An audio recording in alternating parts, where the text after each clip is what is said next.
역사학자 이원설 박사는 인간은 네 가지 면에서 뭔가를 열심히 추구하고 원하는 존재라고 그렇게 이야기를 합니다. 첫째로 인간은 육적인 면에서 먹을 것, 입을 것, 잠잘 것 등을 구하는 존재들이다.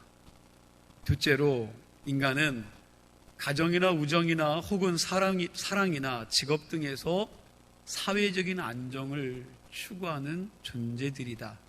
셋째로 인간은 지적으로 주어진 인생을 살아가는 데 필요한 모든 정보와 지식들을 구하는 존재들이며, 네 번째, 사람들이 인정을 하든 인정을 하지 않든 인간은 어떤 형태로든지 영적인 것에 만족을 추구하는 존재들이다라고 말을 했습니다. 보편적으로 잘 알려진 그러한 이론은 아니지만 저는 이 의견에 참 많이 공감을 합니다. 사람이 인생을 살아가는 데 있어서 이렇게 육적으로, 사회적으로, 지적으로, 영적으로 필요해서 추구하는 것들이 과연 몇 가지일까요? 적지 않을 것 같습니다. 실제로 어떤 사람이 이러한 계산을 해보았다고 합니다. 80살을 기준으로 해서 사람이 한평생 살아가면서 간구하고 소원하고 구하는 것이 몇 가지가 되는가, 참 많은 사람들이 별의별 걸 다 찾아보고 연구하는데 이 사람도 그걸 알아본 거예요. 도대체 80살을 기준으로 해서 사람이 한평생 살아간다면 그들이 간구하고 소원하는 것이 몇 가지가 될까? 여러분 몇 가지가 될 것 같습니까? 스스로 생각해 보세요. 이 사람이 생각해 보았더니, 그걸 알아보았더니 약 6,000가지의 소원을 발견할 수 있었다라고 이야기를 합니다. 공식적인 자료는 아닙니다. 그러나 아무튼지 6,000가지라고 하는데 사람이 인생 사는 데 있어서 추구하고 원하는 것들이 꽤 많은 것 같습니다. 여러분들의 소원은 몇 가지입니까? 그리고 지금 나의 삶 속에서 하나님 앞에 간절히 간구하는 나의 소원은 무엇입니까? 우리가 살면서 수많은 소원들을 끊임없이 품고 삽니다. 동시에 우리는 그렇게 소원하는 것들을 끊임없이 갈망하고 구하면서도 그 구하는 것을 바라는 대로 얻지 못해서 낙심하고 절망하기도 합니다. 한번 생각해 보세요. 이 세상에 자기가 구하는 것을 다 얻은 사람이 있을까요? 아마 한 사람도 없을 것입니다. 어떤 부자라 해도, 어떤 권력을 가졌다 해도, 그리고 어떤 지식이라 해도 자신이 원하는 것, 자신이 가지고 싶은 것, 그리고 자신이 하고 싶은 것, 알고 싶은 것, 바라는 대로 다 이룰 수 있는 그런 인생이 없는 것 같습니다. 그러니까 간절한 원함은 있으되 그 원함을 이룰 수 있는 것, 여러분 이룰 수 있는 것, 여러분 몇 가지나 되겠습니까? 우리가 그렇게 원하지만, 그렇게 간구하지만 여러분과 제가 이룰 수 없기 때문에 그것이 인생에 있어서 아픔이고 비극이 있다라는 거예요. 그래서 사람들은 때로는 간절히 원하고 소망하는 것을 너무나 쉽게 포기하고 그 소망들을 버려버립니다. 왜냐하면 더 큰 상처와 아픔을 가지기 전에 미리 포기하는 게 낫겠다고 생각하기 때문에 그렇습니다. 그러나 오늘 본문 말씀을 보니까 예수님께서 우리에게 이렇게 말씀하고 있습니다. 그런즉 너희는 먼저 뭘 구하라고요? 그의 나라와 그의 의를 구하라. 그러면 이 모든 것을 너희에게 더하시리라.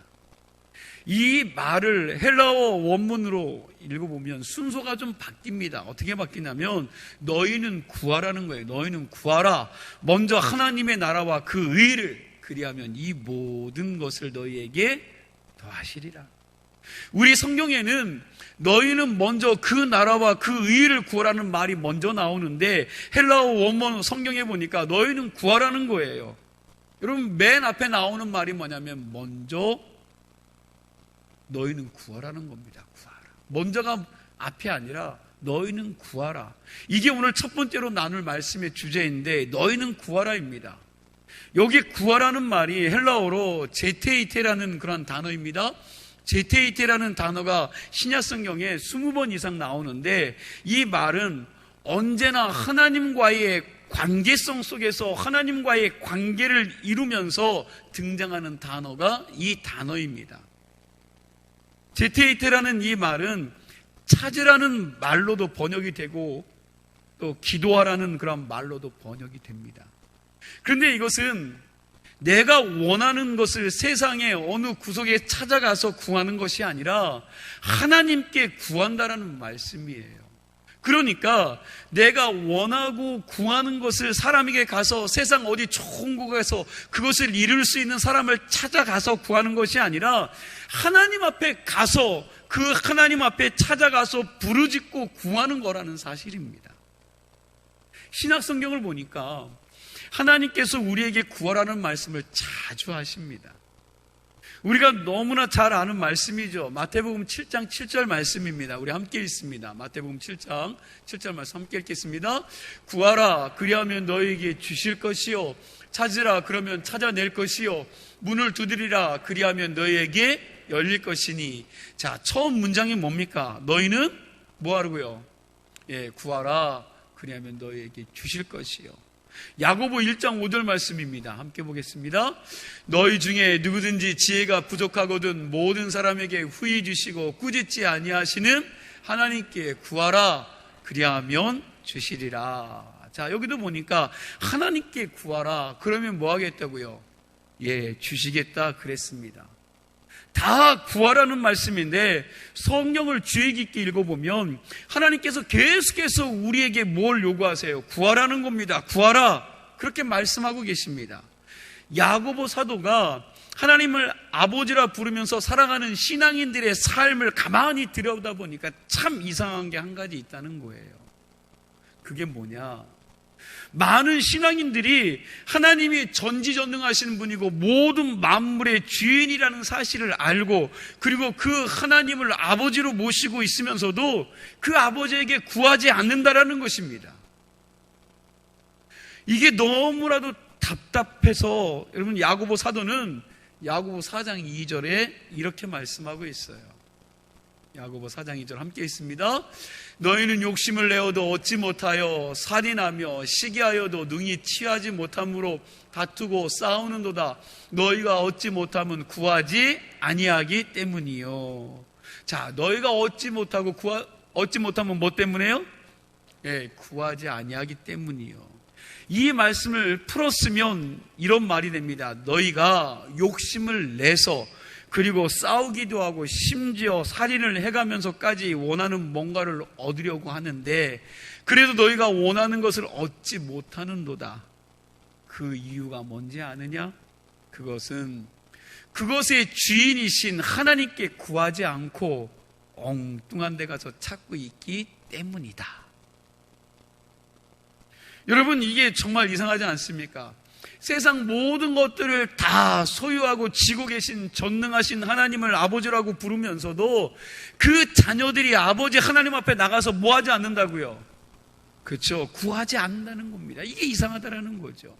그 자녀들이 그렇게도 모자란 게 많고 궁핍하고 그리고 간절히 원하는 게 있음에도 불구하고 하나님 아버지 앞에 나아가서 달라고 한마디 기도하지 않는다는 것입니다.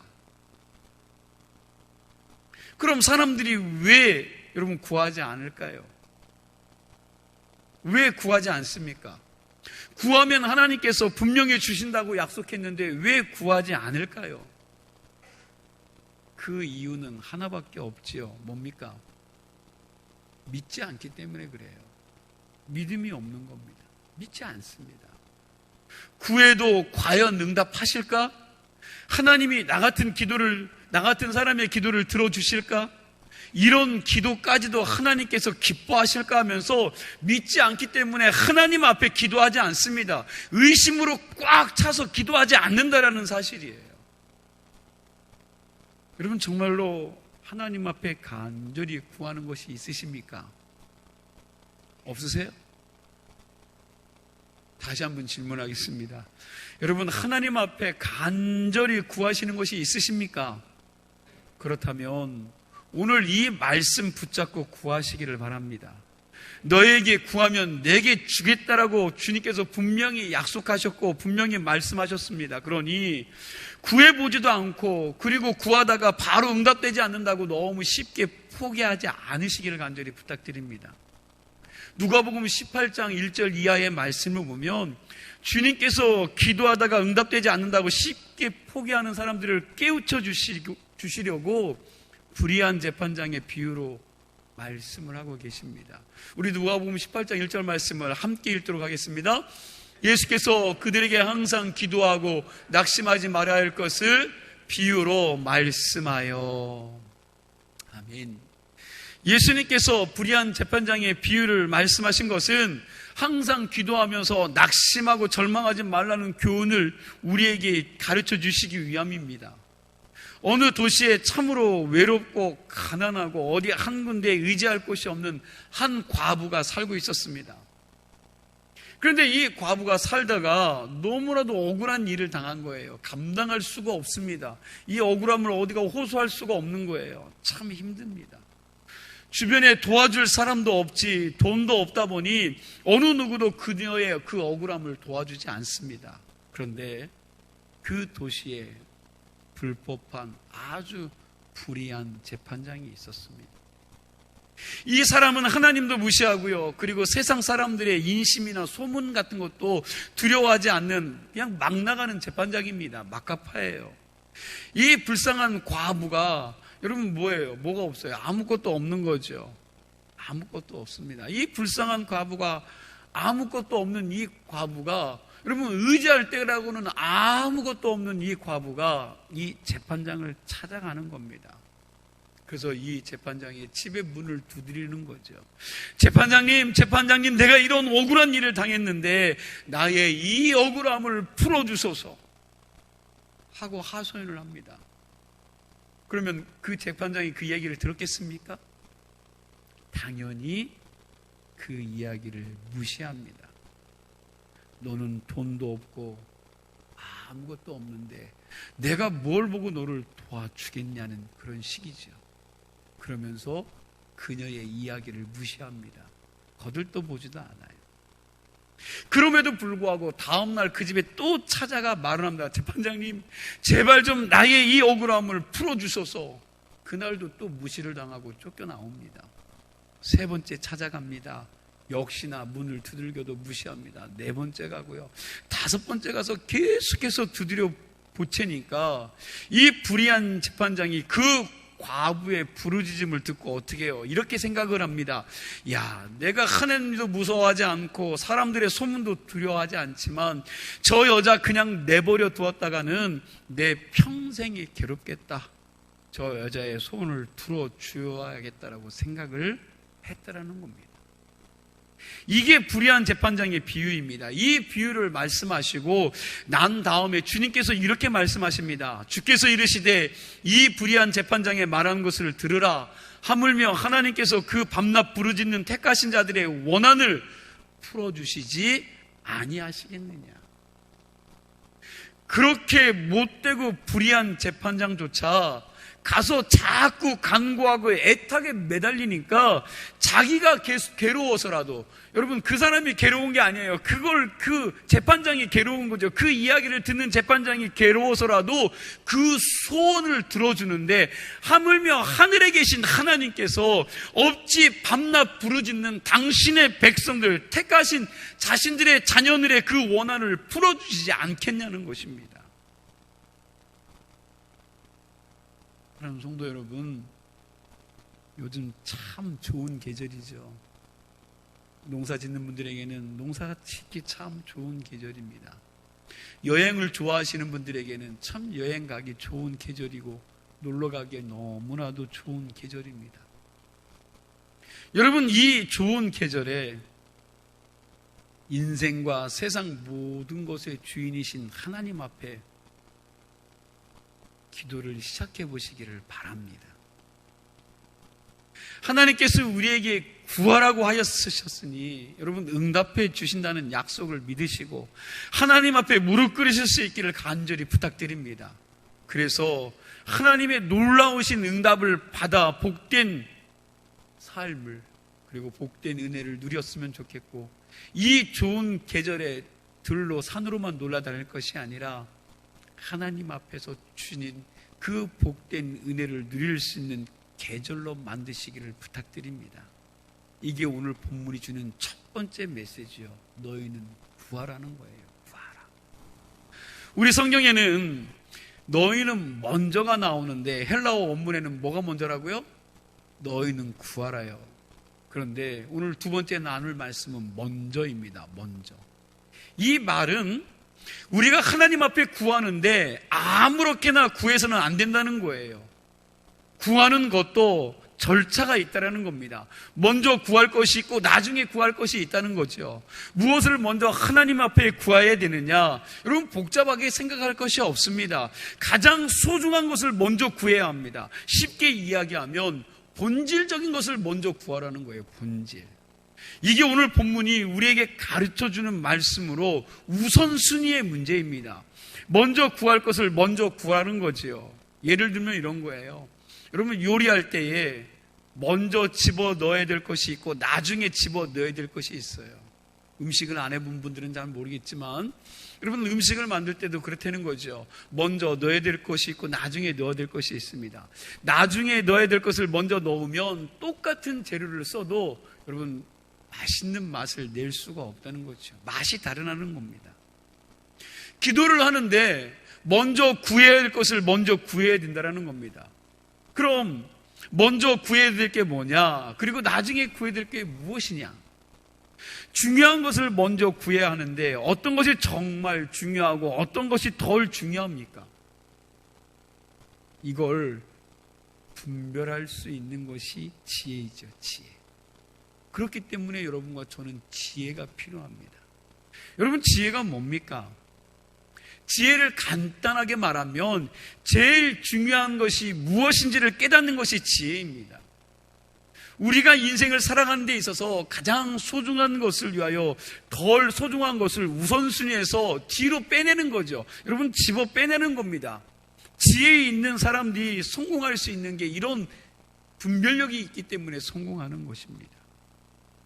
저와 여러분이 내 인생에 있어서 덜 중요하고 시시한 것들을 미련 없이 주변 기통이로 딱 빼내어 버리고 정말로 중요하고 소중한 것이 무엇인지를 분별하여 최우선적으로 선택할 수 있는 지혜가 있기를 축원합니다. 어떤 집에 불이 났습니다. 집에 있던 주부가 깜짝 놀라서 이런 상황에 뭘 급하게 들고 나가야 할지, 뭘 가지고 나가야 될지 여러분 머리가 하얘진 거예요. 집에 불이 났으니 여러분 그럴 수밖에 없는 거죠. 마음은 급한데 뭘 들고 가야 되나 우왕좌왕하는 겁니다. 마음만 급하고 정신없이 서두르다가 뭔가를 하나 딱 짚고 나왔습니다. 그런데 밖에 나와보니까 여러분 이게 정말 소중한 거여야 되는데 베개를 들고 나온 거예요. 정신없이 들고 나왔는데 그걸 보니까 베개입니다. 무슨 이야기냐 하면 너무 경황이 없이 서르다 보니까 그 중에서 진짜 중요한 거 챙기는 게 무엇인지를 여러분 생각나지 않은 거죠. 생각나지 않고 혼란스럽기만 한 것입니다. 정신없다 보니 정말 뭐가 중요한 건지 모르게 된 거죠. 그런데 가만히 보면 오늘 이 시대에 살아가는 여러분과 제가 너무 정신없이 휘둘리고 떠밀려 살다 보니까 눈앞에 있는 건 아무거나 하나 잡고 그게 제일 중요한 것인지를 알고 살아가고 있더라는 겁니다. 오늘 여러분과 제 인생이 그렇더라는 거예요. 이 여자가 우왕좌왕하다가 벽에를 들고 나온 것처럼 오늘 여러분과 제가 살아가는 인생이 바로 그렇다라는 거예요. 너무 바쁘게 살다 보고 이리저리 떠밀리다 살다 보니까 뭐가 중요한지를 모르고 살합니다. 사실 내가 붙잡고 있는 게 뭔지 잘 확인해 보지 않습니다. 정말 중요한 것은 그렇게 쉽게 보이는 곳에 있지 않는데도 잘 찾아보지 않습니다. 여러분, 다이아 반지나 귀금속들, 보석 같은 것을 그냥 테이블에 놓고 다니는 분들이 없지요. 없을 것입니다. 여러분, 그런 것들은 가장 깊숙한 곳, 사람들이 잘 찾지 못하는 곳에 잘 보관합니다. 이 주부 역시 불이 타오르고 연기가 나고 앞이 안 보이고 정신없다 보니까 뭐라도 하나 건질까 하고 여러분 들고 왔는데 뭐였다고요? 베개 하나 들고 나온 것입니다. 성경은 이렇게 말씀하고 있습니다. 마태복음 16장 26절과 누가복음 12장 20절 말씀을 우리 함께 읽겠습니다. 함께 읽습니다. 사람이 만일 온 천하를 얻고도 제 목숨을 잃으면 무엇이 유익하리요? 사람이 무엇을 주고 제 목숨과 바꾸겠느냐? 하나님은 이르시되 어리석은 자여 오늘 밤에 내 영혼을 도로 찾으리니 그러면 내 준비한 것이 누구의 것이 되겠느냐 하셨으니. 여러분, 이 말씀이 뭡니까? 우리가 제일 중요하게 여기고 간구하고 찾아야 하고 구해야 할 것이 무엇입니까? 오늘 이 말씀은 우리의 목숨이라고 얘기해요. 목숨, 우리의 영혼입니다. 우리의 생명과 목숨도 잠깐 있다가 없어지는 이 육체의 생명이 아니라 영원한 생명이요. 영원한 생명. 전도 폭발이라는 전도 훈련을 할 때 여러분, 그들이 첫 번째로 하는 질문이 있어요. 오늘 제가 여러분들에게 질문할 건데 잘 들어보세요. 여러분, 복음을 제시할 때 맨 처음 복음을 접하는 사람들에게 하는 질문인데 사실 이게 우리들에게도 하는 궁극적인 그런 질문입니다. 저는 앞으로도 제가 목회를 하면서 계속해서 이런 질문을 할 겁니다. 왜요? 매일같이 내 신앙을 점검해 보아야 되기 때문에 내가 정말 하나님 믿는 사람인지, 내 안에 구원의 확신이 있는지, 피 묻은 십자가의 은혜가 있는지 여러분 날마다 여러분 스스로에게 질문해 보아야 되기 때문에 아마 말씀을 전할 때마다 제가 자주 할 것입니다. 이런 질문이에요. 만약 오늘 밤 여러분이 이 세상을 떠나신다면 천국에 들어갈 확신이 있으십니까? 자, 다시 물을게요. 다시 묻습니다. 생각 많이 하세요. 네, 다시 물을게요. 오늘 밤 당신이 만일 이 세상을 떠나신다면 천국 들어갈 확신이 있으십니까? 예. 이 질문에 아멘하고 대답하시는 사람은 정말 행복한 사람입니다. 그 사람이 가난하고 별 볼 일 없고 사람들이 잘 알아주지 않는다 할지라도 여러분, 이 사람은 행복한 사람이에요. 왜요? 왜 그럴까요? 이 사람은 천국을 소유했기 때문인 줄 믿으시기 바랍니다. 가난하고 사람들이 알아주는 거 여러분, 하나님이 알아주시는데 뭐 문제가 되겠습니까? 그러나 만일 제가 드렸던 이 질문에 글쎄요, 아직은 준비가 안 됐는데요, 잘 모르겠습니다라고 대답한다면 이 사람은 세상 모든 것들을 다 누리고 소유했다 할지라도 죄송합니다, 이 사람은 불행한 사람입니다. 왜냐하면 세상 모든 것이 이 사람의 코 숨결이 끊어지는 순간 아무것도 아니기 때문입니다. 대서양을 건너는 한 여객선이 풍랑을 만났어요. 엄청난 풍랑을 만났습니다. 막 배가 뒤집힐 것 같은 그런 어려움 속에서 이 함께 탔던 승객들이 두려워하는 거예요. 무서운 겁니다. 공포 속에 쌓여서 울부짖고 막 살려달라고 고함을 지르고 이것저것에서 난리가 아닙니다. 난리가 아니에요. 그런데 그 두려움과 그 공포 속에서도 조금도 요동하지 않는 노신사 한 분이 계셨습니다. 이 사람은 그저 초연하게 자기의 자리를 지키고 있습니다. 옆에 있던 이 젊은이가 그 신사에게 묻습니다. 어르신은 두렵지 않으십니까? 그냥 죽는 것도 아니고 이 검푸른 바다 한가운데에 수장될지도 모르는데 무섭지 않으십니까? 라고 물었습니다. 그러자 이 노신사가 말을 합니다. 내게는 딸이 둘이 있습니다. 하나는 바로 이 똑같은 항로의 여객선을 타고 가다가 1년 전에 이 대서양 한복판에서 세상을 떠났고, 그리고 또 하나는 지금 내가 가고 있는 영국에 살고 있지요. 내가 만일 여객선이 침몰해서 이 바다에서 죽는다면 나는 1년 전에 죽은 사랑하는 딸을 천국에서 만나게 될 것이고, 그리고 이 배가 온전히 잘 가서 영국에 무사히 도착한다면 나는 영국에 살고 있는 둘째 딸을 만날 것입니다. 그러니 나는 죽어도 내 딸을 만나고 살아도 딸을 만나니 걱정할 게 뭐가 있겠습니까? 나는 둘 다 괜찮습니다. 여러분, 어떻게 이런 고백을 할 수 있습니까? 어떻게 이런 고백을 할 수 있을까요? 죽은 다음에 천국이 있음을 분명히 믿고 확신하는 사람, 그리고 예수 그리스도의 보혈의 피로 말미암아 자신이 천국 들어갈 수 있다고 믿는 확신이 있는 그 사람만이 이러한 믿음의 고백을 할 수 있는 줄로 믿습니다. 제가 여러분들에게 다시 묻습니다. 여러분, 영생의 확신이 있으십니까? 진실로 구원의 확신과 기쁨이 여러분 속에 있으십니까? 내가 내 영혼에 대하여 나의 삶의 문제와 죽음의 문제에 대하여 대답을 가지고 오늘을 살고 있다면 나의 인생의 항로에 풍파가 있고 아무리 험난한 일이 있다 할지라도 여러분, 그 사람은 능히 그 모든 것들을 이겨나가실 수 있으리라 믿습니다. 그런 믿음을 소유할 수 있는 주문진 교회 성도님들이 되시길 바랍니다. 가장 중요한 게 뭐고 제일 먼저 구해야 될 게 무엇입니까? 여기에 대해서 주님이 뭐라고 말씀하고 계십니까? 하나님의 나라와 그 의를 말씀하고 계시지요. 하나님의 나라와 그 의가 뭡니까? 여러분 잘 아는 말씀인데 하나님의 나라와 그 의가 뭐예요? 하나님의 나라는 하나님이 왕이 되셔서 통치하는 나라가 하나님 나라입니다. 이게 정치적인 개념인데, 그러니까 하나님의 나라는 하나님이 통치하는 나라로 하나님의 공의와 하나님의 은혜와 하나님의 축복이 나타나는 나라예요. 인간의 재주와 인간의 곤무술수가 나타나는 것이 아니라 하나님의 정의가 이루어지는 나라인 줄 믿으시기 바랍니다. 그리고 그 의란 무엇일까요? 그 의.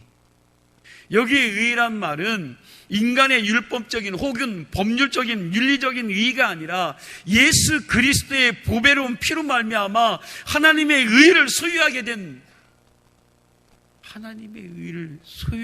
것으로 믿음으로 말미암는 것이 의입니다. 믿음으로 말미암는 의. 이 의는 어떠한 죄인이라도 믿음만을 가지고 주 앞에 나가기만 하면 하나님의 자녀로 삼아주시는 의인 줄 믿으시기 바랍니다. 그러므로 정말 소중하고 정말로 가장 중요한 게 뭐냐면 하나님께서 내 안에 들어오셔서 여러분들 삶 속에 들어오셔서 여러분들 속에 들어오셔서 내 마음을 통치하심으로 내 심령이 하나님의 왕국이 되는 거예요. 하나님의 나라가 되는 것입니다.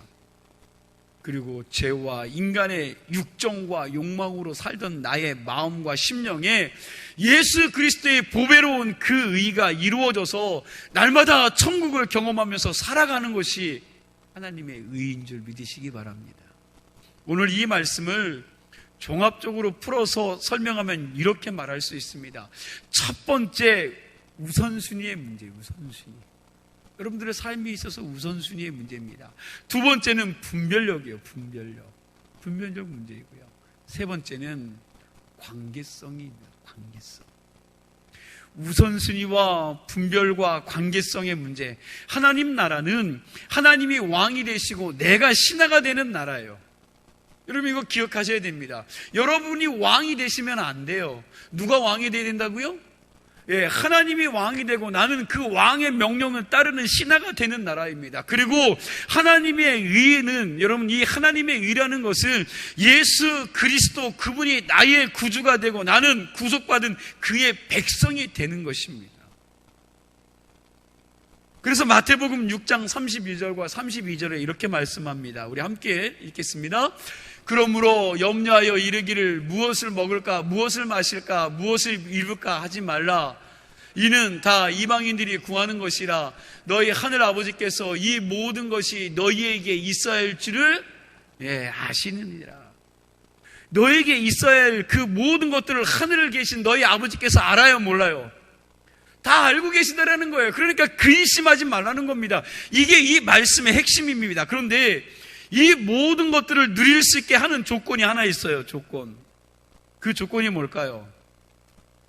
여러분과 뭐가 돼야 돼요? 여러분, 어떤 조건입니까?